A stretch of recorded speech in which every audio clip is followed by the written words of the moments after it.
For sure. Di naman ako wala this year sa TV. So, for sure may kita ako. Can't say anything.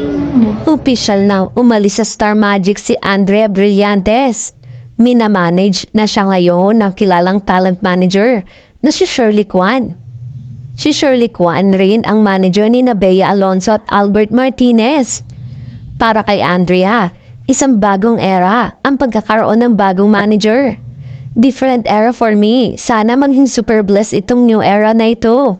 Say ni Andrea sa panayam sa kanya ni MJ Felipe ng ABS-CBN News. Dagdag niya pa, nagsasabay-sabay lahat. Bagong show, bagong management, tapos magto-22 years old na rin ako, so talagang ang daming room for exploration. Hindi niya ipinaliwanag kung bakit siya umalis ng Star Magic pero mananatili pa rin umano siyang kapamilya. Sa katunayan ay malapit na siyang mapanood sa hit teleseryeng FTJ Batang Quiapo na tinawag niyang Great Opportunity.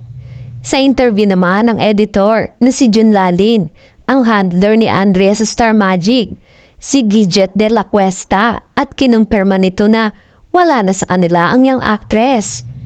Ibig kayang sabihin nito ay maaari na rin na mapanood ang actress sa GMA Network na yung hindi na siya exclusive contract ng ABS-CBN na Star Magic.